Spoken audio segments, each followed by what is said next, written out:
kabarkan berita, membuka cakrawala.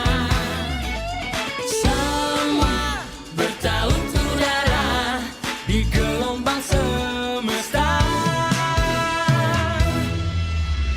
Kita Indonesia, sesungguhnya langit aspirasi bangsa. Kita Indonesia, sesungguhnya kita hadir bagi dunia. Kita Indonesia.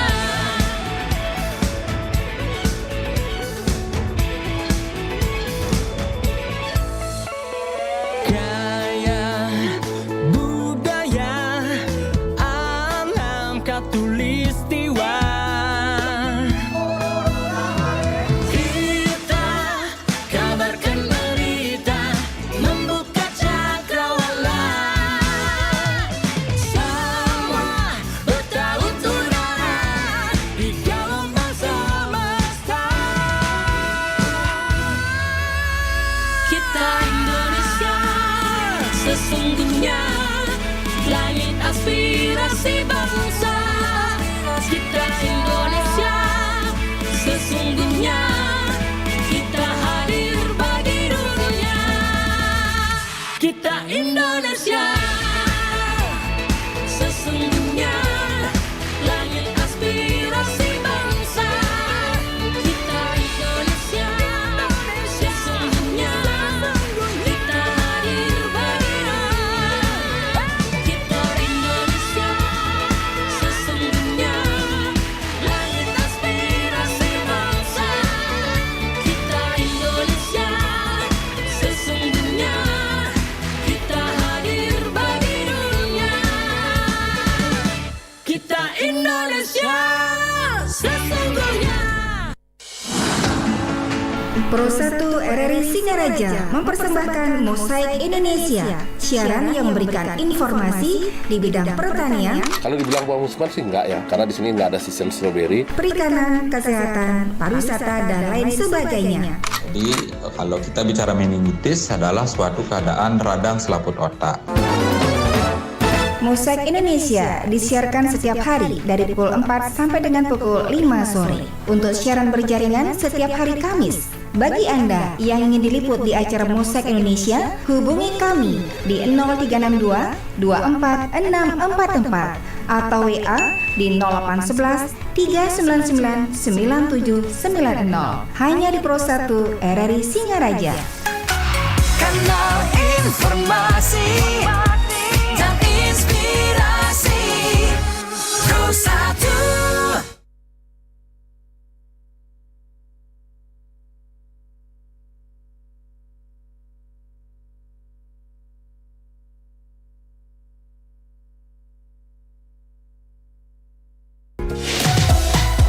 Pro 1, kanal informasi dan inspirasi Pro 1.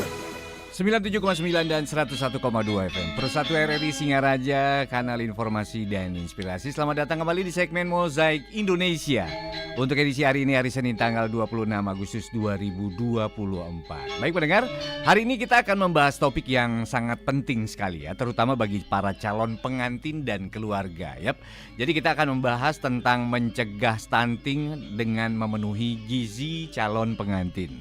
Seperti yang kita ketahui pada umumnya pendengar, stunting itu adalah di mana kondisi gagal tumbuh pada anak akibat kekurangan gizi kronis ya, yang masih saat ini menjadi masalah serius di Indonesia. Padahal kalau bisa dibilang stunting itu bisa dicegah sejak dini ya, bahkan sejak masa prakonsepsi, yaitu saat calon pengantin mempersiapkan diri untuk memiliki anak.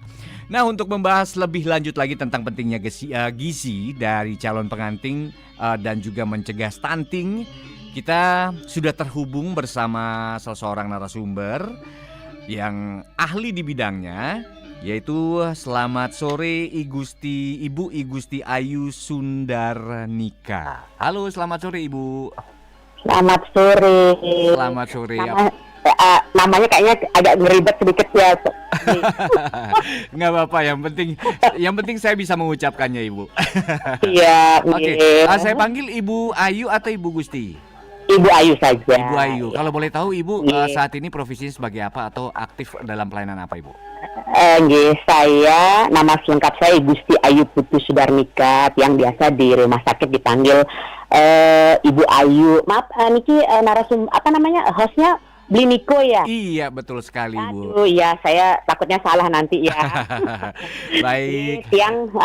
Tiang bertugas di RSUD Buleleng di bagian instalasi gizinya. Oh, di instalasi gizi. Nggih, Tiang kebetulan megang di ruangan. Jadi kita ahli gizi ruangan. Aha. Saya megang di ruang Sakura, khususnya ruang anak, kemudian ruang Melati 2, yaitu ruang nifas setelah masa melahirkan, dan ruang TK itu pada saat melahirkan. Nah, kayaknya ini nanti berhubungan sekali dengan pembicaraan kita ini, Bliniko. Iya. Nggih. Baik Ibu, ngomong-ngomong tentang terkait dengan apa namanya tema kita di sore hari ini di Mozaik Indonesia. Jadi untuk menghubungkan topik utama kita di sore hari ini dengan kebutuhan gizi calon pengantin ya Ibu ya. Nggih. Mungkin mungkin ada hubungannya kali gizi calon pengantin dengan stunting Ibu. Apa hubungannya? Oh, nggih. Mungkin. Iya, jadi kita berbicara mungkin awalnya dari masalah stunting dulu lah, nggak ujuk-ujuk langsung kita. Oh iya, baik.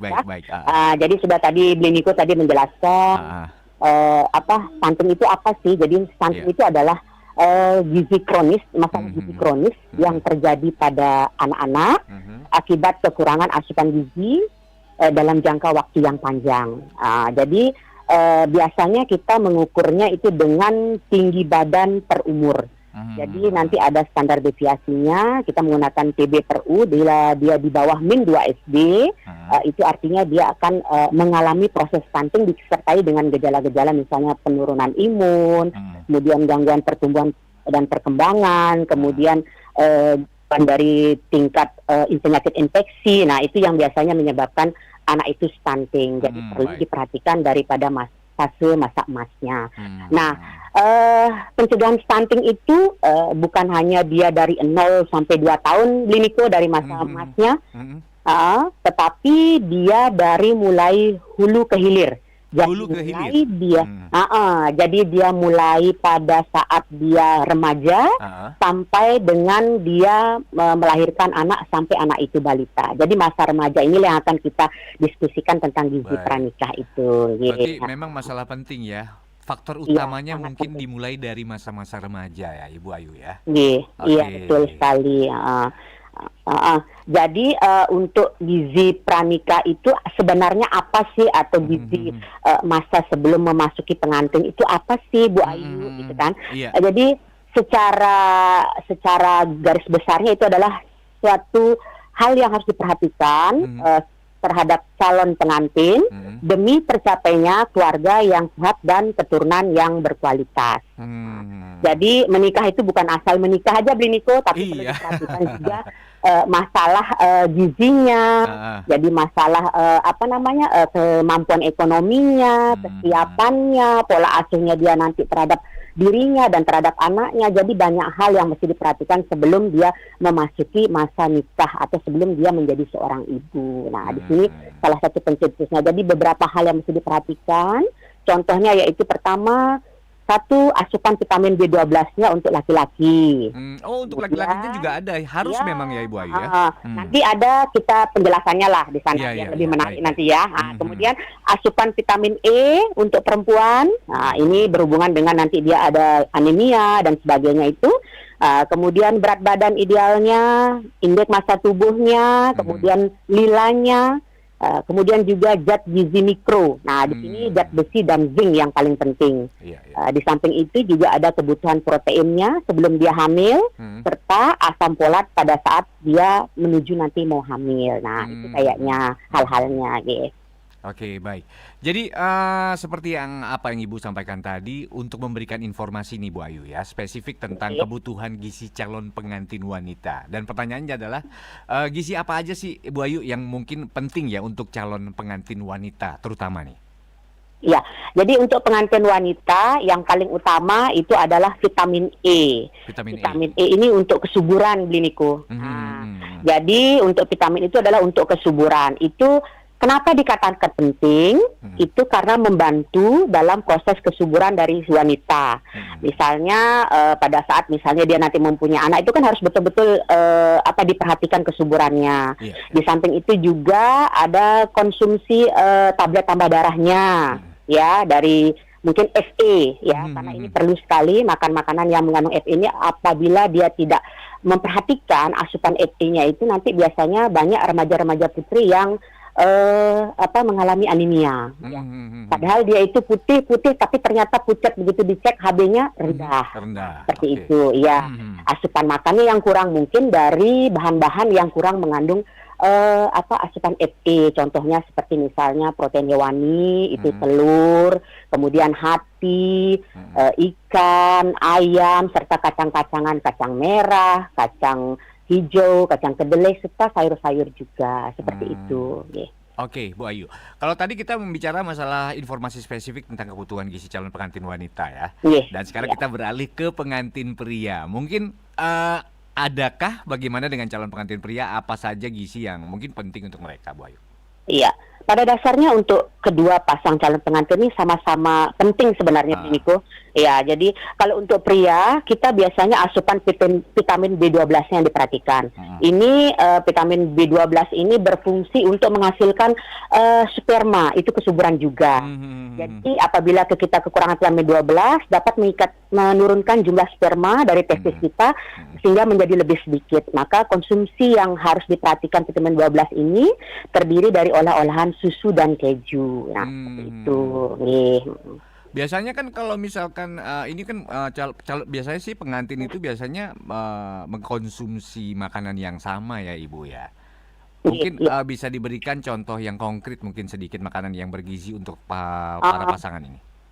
Selain vitamin kali ya. Iya, pada dasarnya untuk kita remaja, ya, persiapan lah istilahnya kan gitu. Kita berpatokan pada satu, yaitu isi piringku, Bliniku. Ya, isi piringku itu yang utama. Jadi itu pola makan sehat kita adalah isi piringku, di mana setengahnya itu terdiri dari sayur-sayuran dan buah, kemudian 2/3-nya dari bahan pokok. Jadi bahan pokok ini bisa misalnya beras atau nasi, kemudian bisa ubi, kemudian bisa kentang, bisa suun, itu sama artinya dengan jenis-jenis energi. Kemudian 2/3-nya itu dari lauk. Nah, lauknya itu adalah lauk hewani dan lauk nabati. Nah, sementara ini kan remaja-remaja suka istilahnya makan makanan yang siap saji, ya, Bliniko, ya. Yang instan lah, ya. Ya, yang gampang. Padahal kita memperoleh makanan sehat itu adalah dari isi piringku itu yang paling sederhana. Seperti itu. Jadi kita lengkaplah makannya. Ada nasi, ada protein hewani, protein nabati, ada sayur dan buah, serta satu lagi jangan lupa air putih. Itu yang penting, Bliniko. Oke, baik. Kalau tadi kan Ibu sudah memberikan beberapa contoh makanan yang konkret, ya, untuk calon pengantin. Dan sekarang selain makanan yang baik, mungkin di sini kita apakah bisa mungkin mengatur pola makan?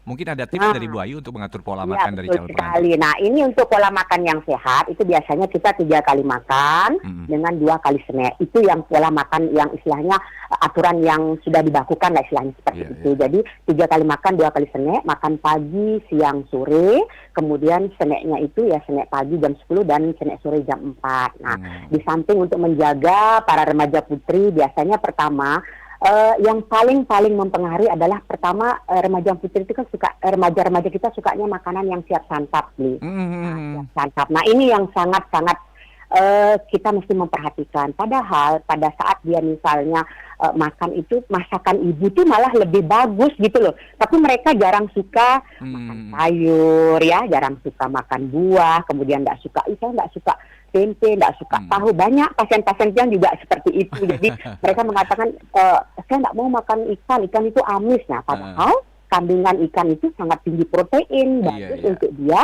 mempersiapkan diri pada saat dia nanti mungkin menikah, kemudian dia mau punya anak. Artinya protein itu untuk membentuk sel-sel jaringan untuk persiapan dia nanti hamil. Nah, seperti itu, Bliniko. Oke, baik. Waduh, luar biasa, ya. Oke, sekarang kita beralih ke mungkin untuk memberikan informasi kepada pendengar setia, ya, tentang makanan yang mungkin Ibu yang perlu dihindari kali ya untuk calon pengantin mungkin di masa remaja untuk mencegah stunting. Mungkin untuk menghindari makanan-makanan kita pada dasarnya, semua makanan itu sebenarnya bagus nih, saling menunjang lah istilahnya ya. Tidak ada yang mungkin yang ini terlalu bagus atau ini saja, tetapi ada batasannya ya. Karena contoh misalnya seperti gula, kita juga butuh manis, juga butuh, tetapi kalau berlebih itu juga salah. Misalnya nih makan gula terlalu berlebihan, kayak misalnya minum-minuman yang siap saji, contohnya mungkin ada beberapa minuman yang minum-minuman siap saji yang memang kadar kandungan gulanya itu lumayan tinggi. Jadi itu juga di samping juga tidak bagus untuk kita, bisa nanti terkena diabetes ataupun terkena gagal ginjal. Nah seperti itu, jadi kita menghindari minum-minuman seperti minum-minuman siap saji. Kemudian yang kedua dari garam. Garam itu juga perlu dihindari. Bukan hanya remaja pun menghindari, tapi kita juga yang sudah ya istilahnya sudah menikah ataupun sebagai orang tua pun perlu. Jadi itu tidak boleh terlalu berlebihan. Jadi yang berlemak tinggi, kemudian yang bersantan-santan tinggi. Jadi yang biasa-biasa sajalah makannya, pokoknya cukup tapi tidak usah terlalu berlebihan seperti itu. Oke, baik, luar biasa. Baik Ibu, kita sekarang beralih ke pertanyaan berikutnya. Mungkin kapan sih Bu waktu yang tepat mungkin untuk memulai memperhatikan gizi dari calon pengantin Ibu? Seperti Ibu sampaikan tadi kan mulai dari usia remaja. Usia remaja itu kan fleksibel Ibu ya. Ada yang usia SMP kelas 3, kelas SMA kelas 1. Nah, baik Ibu silakan. Jadi remaja sekarang kan usia anak itu kan dari sampai umur 18 ya, 18 tahun. Mungkin bisa nih dari mulai dia mulai SMP kelas 3 itu dipersiapkan ya sampai dengan dia SMA. Nanti di SMA terutama yang paling penting sekali, pertama kita melihat dari tingkat aneminya mungkin perlu dijaga. Jadi HB-nya, hemoglobinnya. Jadi mungkin di sana perlu dilakukan pemeriksaan kepada anak-anak ya. Kemudian karena anak-anak sudah mulai menstruasi tuh, dari mulai fase menstruasi itu harus perlu dijaga. Jadi tingkat konsumsi makanannya agar tidak terjadi penurunan HB-nya. Kemudian pola makannya perlu dijaga. Jadi asupan isi piring itu juga perlu dijaga. Kemudian yang satu lagi yang paling penting adalah olahraga. Kemudian menjaga olahraga, jadi pola hidup sehatnya. Nah itu biasanya yang kadang-kadang agak-agak sedikit rada-rada biasanya malas ya, apalagi sudah tugas banyak, kemudian kegiatan banyak. Betul, ada sih beberapa yang suka olahraga, ada pun yang tapi mereka lebih cenderung ingin berdiet ketat yang instan. Kadang banyak mereka melakukan remaja-remaja itu berdiet ketat, takut gemuk nih misalnya gitu ya. Jadi mereka menggunakan diet yang ekstrim. Misalnya makan nasi, tidak dia makan lauk, hanya sayur. Pagi jus siang sayur, malamnya jus lagi. Nah itu padahal salah. Sebenarnya kalau dari ilmu yang Tiang dapat itu sebenarnya kalau mau berdiet itu yang penting makan tetap seperti biasa, cuman porsi yang cepat mengandung kalori itu yang mesti diturunkan. Contohnya misalnya nasinya. Kalau sayur, kemudian protein itu malah bagus untuk kebutuhan kita, cuman tidak seperti biasa tetapi dikurangi porsinya. Seperti itu sebenarnya kalau dari Tiang. Iya, berarti harus ada dukungan dari pihak keluarga yang harus cepat respon ya, dan harus peka terhadap apa yang terjadi pada anak-anak remaja ya. Ya itu seperti Ibu katakan tadi, anak-anak remaja, terutama wanita itu kan udah pasti yang namanya ingin diet ya kan. Oke, baik. Mungkin Bu, apakah ada ya program atau layanan kesehatan yang mungkin bisa ngebantu kali calon pengantin itu untuk memenuhi kebutuhan gizinya? Mungkin seperti ingin memeriksakan, orang tuanya ingin memeriksakan apakah anak saya ini ada gejala-gejala untuk stunting atau gimana? Oh, kalau untuk remaja biasanya kan sudah tidak stunting lagi, kita susah untuk untuk itu kan anak umur sampai 2 tahun. Betul. Paling tidak misalnya dia ingin mengetahui nih HB anak saya, bisa ke laboratorium atau ke rumah sakit, dia dikontrol, diberikan konsul gizi, itu bisa juga misalnya ke rumah sakit atau ke paling tidak ke Bu Ayu lah, mungkin bisa dicatat nomor WA-nya. Iya, bisa aja langsung ke Bu Ayu konsultasi ya. Bisa via WA juga ya kan. Yang promosi. Ya, jadi seperti itu. Nanti di sana bisa dicek HB-nya di lab dilihat, ternyata ini si A kurang darahnya nih, HB-nya turun. Apa yang mesti dilakukan? Makan apa yang mesti dikonsumsi ya? Di antaranya yaitu yang kandungan FT-nya yang tinggi, contohnya seperti misalnya telur, tahu, tempe, nasi, kacang-kacangan, sayur-sayuran seperti itu. Nanti misalnya butuh konsultasi gizi, mau konsultasi bisa ke tempat konsultasi gizi ataupun ke ke rumah sakit ataupun ke Bu Ayu juga bisa. Nanti kita berikan di sana beberapa tips-tips untuk misalnya supaya anak ini tidak HB-nya turun lagi. Kemudian bisa dicegah juga dengan istilahnya mengetahui berat badan idealnya. Nah itu yang utama. Kadang kan sekarang gini beli banyak nih anak-anak konsumsi junk food-nya tinggi, akhirnya mengalami kegemukan. Nah ini juga berpengaruh terhadap kesuburan nantinya apabila dia seorang wanita. Tapi laki-laki pun juga berpengaruh karena biasanya kalau orang yang sedikit gemuk, obesitas kan dapat mengalami penyakit-penyakit degeneratif. Artinya hidupnya itu tidak produktif, itu mengalami penurunan-penurunan dari beberapa organ-organ tubuh. Nah seperti itu. Jadi mesti dilakukan pengecekan berat badan idealnya itu yang utama. Kemudian indeks massa tubuhnya, jadi itu yang sebagai patokan. Nah untuk wanita pun kita juga melihat dari lilanya. Nah kalau dia K itu di bawah 23,5 cm, artinya dia mengalami kekurangan energi kronis. Nah ini belum siap, kita harus diperhatikan karena kalau yang K itu biasanya nanti akan melahirkan berat badan lahir rendah pada bayi. Seperti itu. Oke, sekarang kita berbicara tentang berat badan. Mungkin berat badan yang ideal itu untuk mencegah stunting itu kira-kira berapa kilogram, Ibu? Kalau berat badan ideal ini kita mengukur masing-masing, tidak ada patokan dia untuk mencegah stunting atau apa tidak. Paling tidak dia harus mengetahui misalnya nih, kalau dia tinggi badannya 160 beli, artinya dia berat badan idealnya harus 54 kilogram. Oke. Tinggi badan dikurang 100 plus minus 10%. Jadi TB min 100 plus minus 10%. Seperti itu. Nah, kalau lilanya seperti itu, sebetulnya lilanya di bawah 23,5 itu akan mengalami atau gangguan energi kronis. Jadi itu mesti dicegah. Oh, berarti sudah bisa langsung di scanning ya Ibu Ayu ya? Bisa. Sekarang gini beli, kalau tidak salah yang dengar-dengar dari Dinas BKKBN pun sekarang lagi melancarkan suatu program genting penurunan stunting ini untuk pranikah, tapi nggak tahu ya belum launching apa tidak. Ini kita bisa lihat dari program aplikasi LCMail, itu 3 bulan sebelum menikah bisa diadakan screening. Dari sana nanti kita bisa lihat nih mana sih yang kurang kita. Di sana semua beberapa pertanyaan, kemudian hal-hal yang menyangkut tentang gizi, tentang pranikah itu ada di sana. Jadi dilihat kesiapan dari seorang tersebut yang pada saat mau nikah, baik dari HB-nya, kemudian lilanya, indeks massa tubuhnya, dan semua pasti ada di sana semuanya gitu. Oke, baik Ibu.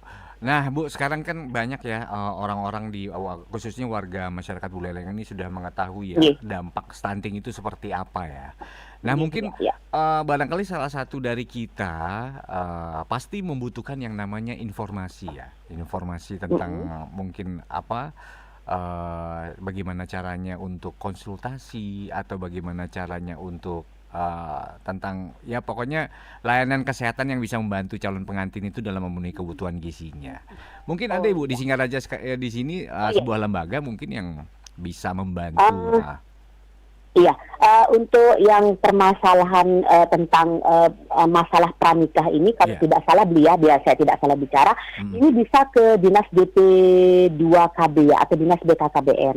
Jadi persiapan dia sebelum menikah itu bisa datang ke sana, baik dari ilmu kejiwaannya pun dari psikologinya. Nanti di sana diberikan semua tentang hal-hal yang menyangkut fase pranikah. Jadi di sana bisa dijelaskan. Nanti kalau misalnya mau konsultasi gizi, apakah misalnya ini saya sudah bisa enggak untuk mempunyai anak misalnya dari segi sudah cocok enggak belum Bu Ayu dari segi gizinya, itu bisa konsultasi ke RSUD ataupun kami ke ahli-ahli gizi pun juga bisa. Seperti itu. Oke, baik Ibu. Nanti kita akan lanjutkan lagi Ibu ya. Kita akan coffee break sejenak ya. Oke, baik. Baik pendengar, tetaplah bersama kami di Pro 1 RRI Singaraja, siaran kanal informasi dan inspirasi. Karena saat lagi kita akan membahas kalau tadi kita berbicara masalah tentang wanita ya. Penting pengantin ya wanita. Dan saat lagi saya akan kembali bersama Ibu Gusti Ayu Sundarnika untuk membahas tentang untuk pentingnya di pengantin pria ya Ibu ya. Iya. Oke, Dilansir dari Kementerian Kesehatan, ada beberapa cara yang dapat dilakukan untuk mencegah stunting.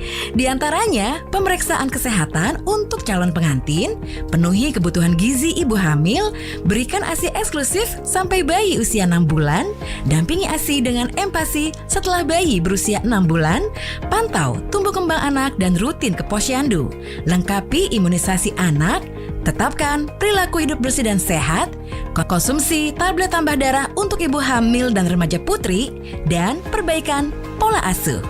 Mari cegah stunting demi generasi yang sehat dan berkualitas menuju Indonesia Emas 2045.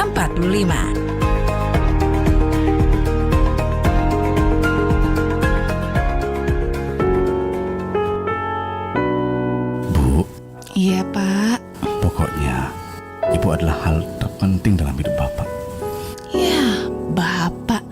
Stunting juga penting, Pak. Hah? Stunting? Ya, cegah stunting itu penting.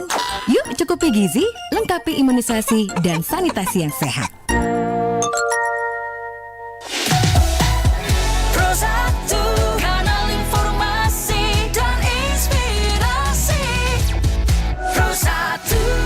Baik pendengar 97,9 dan 101,2 FM Pro 1 RRI Singaraja. Siaran kanal informasi dan inspirasi. Kembali lagi bersama saya Niko Arnata. Dan masih kita dalam segmen Mozaik Indonesia untuk hari ini. Hari Senin ya, tanggal 26 Agustus 2024. Dan masih di sore hari ini kita bersama narasumber kita Igusti Putu Ayu Sundarnika Sudarnika ya. yang Kurang hanya aja Bu, nikah gitu jadinya.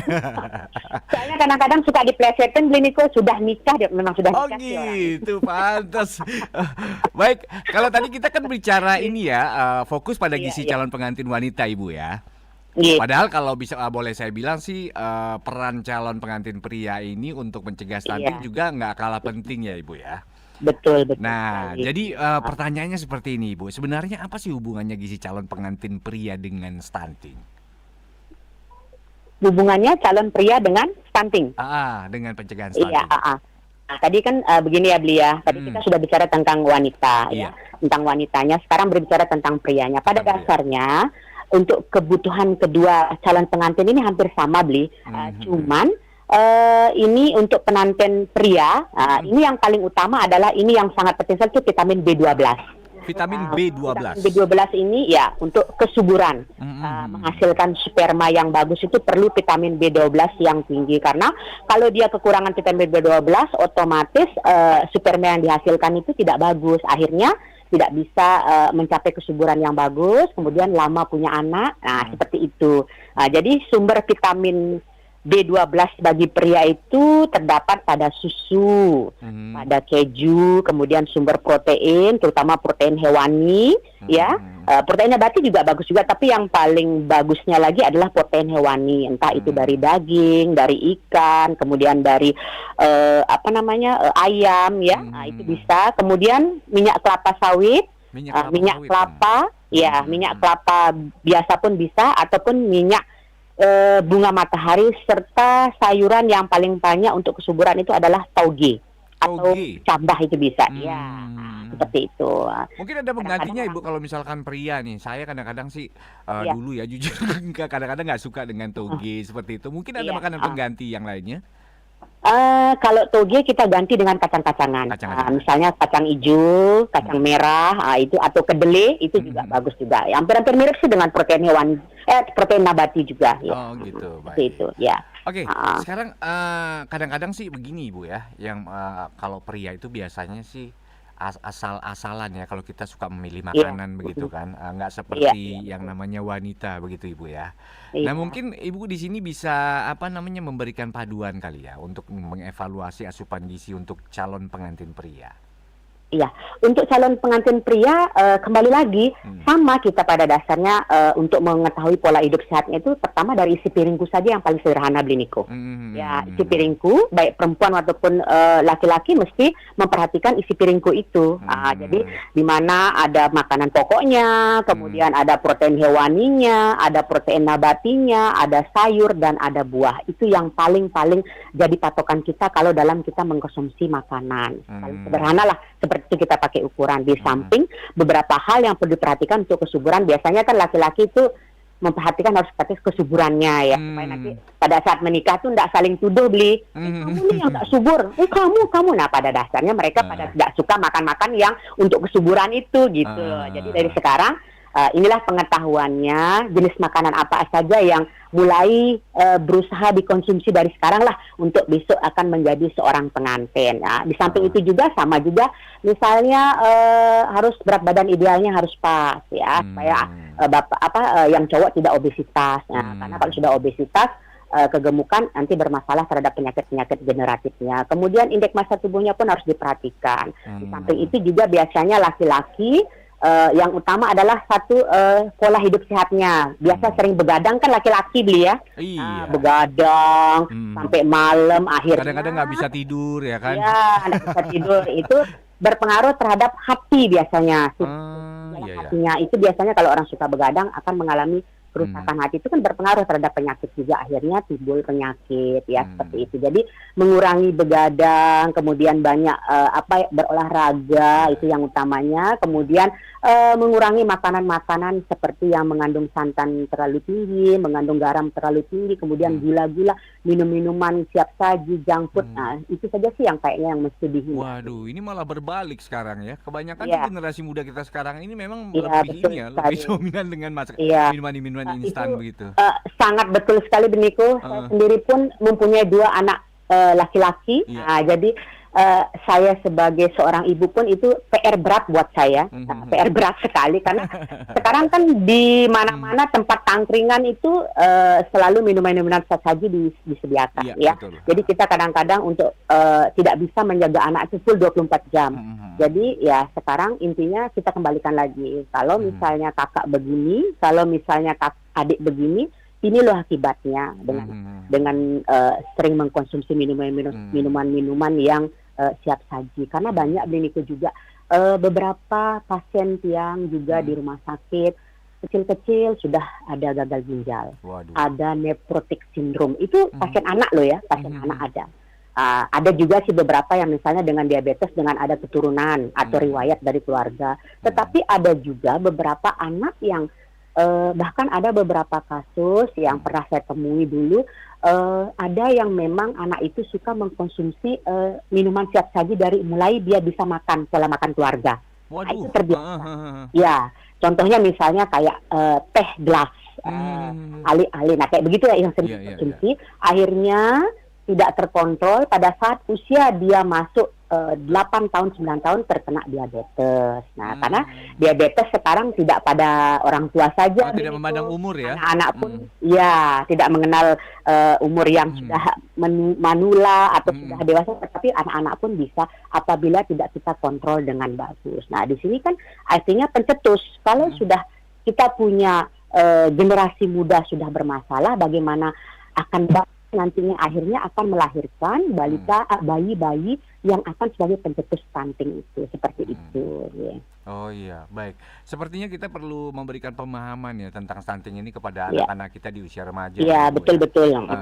Nah, pertanyaannya Ibu sekarang, apakah mungkin dari program pihak rumah sakit sendiri, apakah memiliki program untuk berkunjung-kunjung atau mensosialisasikan lah program stunting untuk di usia remaja? Iya. Kebetulan Tiang sebagai istilahnya tim pakar stunting dari RSUD bekerja sama dengan ditunjuk sama Dinas BP2KB 2023 kemarin dari bulan September kita sudah mengadakan penyuluhan tentang gizi pranikah Beniko ke sekolah-sekolah di SMA, itu SMA 1 Kubu Tambahan, SMA 1 Singaraja, SMA 2 Singaraja, SMK, lalu lumayan lah sekitar 13 sekolah.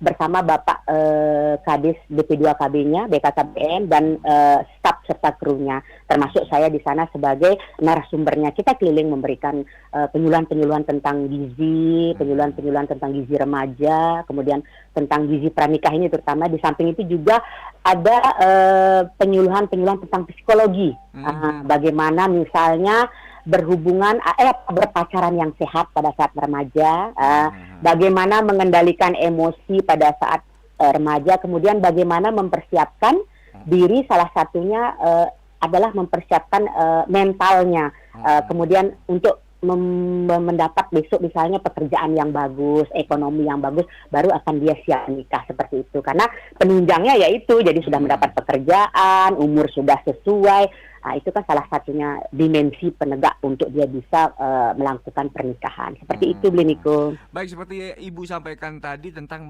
cara berpacaran yang sehat. Nah, kita semua jadi penasaran ini, Ibu. Biasanya sih generasi kita, generasi muda ya, apalagi taunya cuma berpacaran ya itu aja, seperti itu. Mungkin ada bisa memberikan pemahaman sedikit, Bu, tentang cara berpacaran yang sehat ini seperti apa? Ini kayaknya ada tugas dari psikologi ya biasanya ya. Yang beberapa itu yang saya dengar karena kita kan di sana ada tim beli. Jadi gitu ya.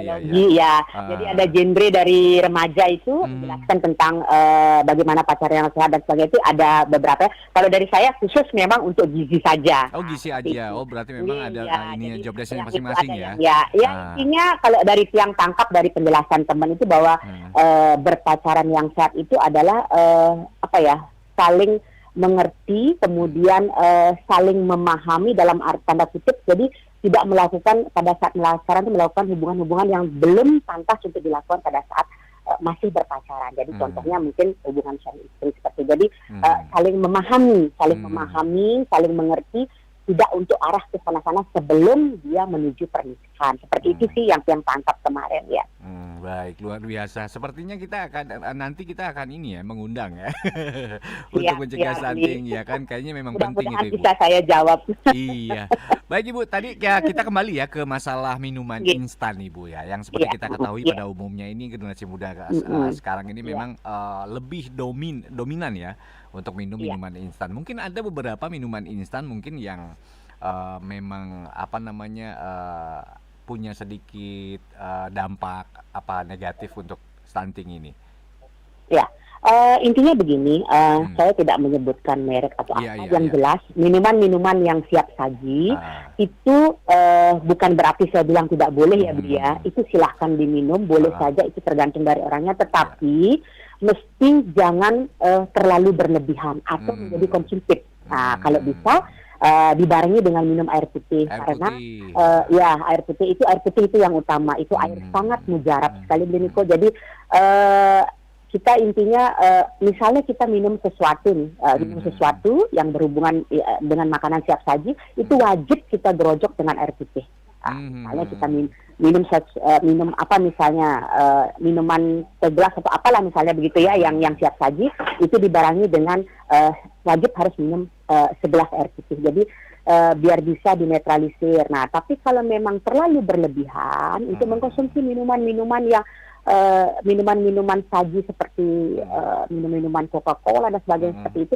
Nah, itu mesti dikurangi. Bukan berarti tidak boleh, silahkan, tetapi mesti dikurangi untuk kesehatan kita. Itu yang utama untuk remaja. Tapi kalau itu terus-terusan dari pagi sampai sore diminum, ya itu kan sangat berbahaya dalam jangka waktu yang lama. Seperti itu. Apalagi kalau misalkan menjadi peminum konsumtif ya Ibu ya. Benar sekali. Karena beberapa yang lihat dari pengamatan dari recall, karena saya otomatis kami yang di kesehatan melihat beberapa pasien seperti itu, ya paling tidak dari recall kita sudah tahu dia ya apa konsumsinya. Nah, ini memang benar terjadi ada seperti itu. Gitu. Iya. Oke. Sedangkan kalau bisa dibilang, boleh dibilang pada umumnya itu kan banyak remaja kita pada saat melakukan aktivitas itu mereka sering ya mengkonsumsi minuman multivitamin. Kadang-kadang kan seperti itu. Itu bagaimana menurut pendapat Bu Ayu? Kalau minuman multivitamin itu sebenarnya bisa saja kalau menurut yang bisa saja. Cuman itu tidak menjadi untuk setiap harinya, kecuali misalnya vitamin ya, vitamin entah itu misalnya Farmaton formula atau apa itu boleh. Vitamin itu hanya boleh diminum sehari sekali sehari sekali. Tapi kalau sudah makanannya cukup dirasa, memenuhi unsur-unsur isi piringku dan sudah istilahnya sudah sesuai dengan pola makannya, sebenarnya vitamin itu tidak perlu kalau sudah dari makanan itu sudah cukup. Tetapi kalau merasa contoh nih, saya kurang makan sayur ya, mungkin bisa minum vitamin VG untuk yang sayur misalnya nih seperti itu. Tapi kalau memang sayurnya sudah sering dia makan, kemudian sudah sesuai dengan kebutuhan, dari porsi isi piring itu saja setengah dari piring itu sudah sayur, tidak perlu minuman-minuman multivitamin sebenarnya, Ya. Oke, baik, luar biasa. Bu Ayu, ada satu lagi nih Bu Ayu ya. Mungkin masyarakat ingin mengetahui mungkin ya lebih lanjut tentang gizi calon pengantin pria dan wanita untuk mencegah stunting. Jadi mungkin ada ini nggak sumber informasi yang mungkin bisa diakses mungkin dari website? Bisa, mungkin bisa dilihat di Niki yang saya bilang tadi ada program aplikasi dari Dinas BP2KB BKKBN beli Niko itu namanya LC-Mail. LC-Mail? Iya, LC-Mail kalau nggak salah gitu. Dan bisa juga bertanya ke Dinas BP2KB kalau tentang masalah gizinya bisa ke Paskes 1 atau di Puskesmas atau layanan klinik ataupun ke RSUD Buleleng bisa ketemu dengan Bu Ayu, dengan Pak Eka Subi dan banyak ahli gizi lainnya di rumah. Bisa konsultasi juga di sana Ibu ya? Bisa, konsultasinya gratis pokoknya ya. Boleh, yang penting ada BPJS-nya bisa gratis. Oh gitu iya. Baik Bu, apa pesan yang mungkin Ibu ingin sampaikan kepada para calon-calon pengantin pria dan wanita nih? Mungkin yang saat ini mungkin lagi mendengarkan kita. Iya. Jadi mungkin saya dapat menyimpulkan dari akhir kesimpulan yang sudah yang jelaskan. Intinya kecukupan gizi pada masa pranikah itu akan menentukan output kelahiran anak dan pertumbuhan anak serta menunjang fungsi alat reproduksi agar dapat berperan secara optimal. Jadi yang paling penting lagi adalah perencanaan gizi yang matang, khususnya para remaja, sebelum menikah tolong diperhatikan baik itu gizinya, kemudian finansialnya, batasan umurnya, sehingga pada saat nanti akan menikah itu sudah siap. Di mana nanti pada saat melahirkan pun tidak melahirkan generasi yang akan mencetus sebagai generasi stunting. Jadi intinya ayo cegah stunting lebih dini. Lebih dini, baik, luar biasa. Baik Bu, waktu kita sudah menunjukkan pukul 16:45. Berarti kurang lebih kebersamaan kita di Mozaik Indonesia untuk sore hari ini beberapa menit lagi Bu ya. Mungkin ada tips-tips khusus dari Ibu untuk calon pengantin pria untuk menjaga pola makan sehat. Mungkin untuk memberikan paduan kali ya, paduan praktis lah. Yang utamanya untuk kedua pengantin kayaknya ya kedua yang mungkin baru menikah ya kan. Jadi menikah mungkin perlu dipersiapkan finansialnya, kemudian kemampuan mentalnya, banyak segi itu sebenarnya. Terus yang kedua pola hidup sehat ya untuk kedua pengantin. Kemudian di samping itu untuk mengatur pola makan terutama mulai dari remaja. Jadi pola makan ini gunakanlah isi piringku secara sederhananya ya, perbanyak makan makanan serat dan buah ya. Kemudian yang terakhir kurangi begadang untuk yang pria ya. Untuk yang pria. Oke. Iya, betul. Biasa. Baik Ibu, terima kasih banyak atas waktunya untuk ngobrol-ngobrol bareng di Mozaik Indonesia Ibu ya. Iya, baik, terima kasih. Baik pendengar, sekian obrolan kita di Mozaik Indonesia untuk hari ini di edisi hari Senin tanggal 26 Agustus 2024. Dan tadi kita sudah membahas banyak ya tentang alasan untuk mencegah stunting untuk para calon pengantin pria dan wanita bersama Ibu Igusti Ayu Putu Sundarnika ya. Baik, semoga apa yang kita sampaikan tadi dan juga yang disampaikan oleh narasumber kita di kesempatan sore hari ini bisa bermanfaat ya untuk kita semua. Dan saya Niko Arinata, kita akan berjumpa kembali di Mozaik Indonesia untuk episode berikutnya. So, stay tune, tetaplah bersama kami di Pro 1 RRI Singaraja, siaran kanal informasi dan inspirasi. Pro 1 kanal informasi.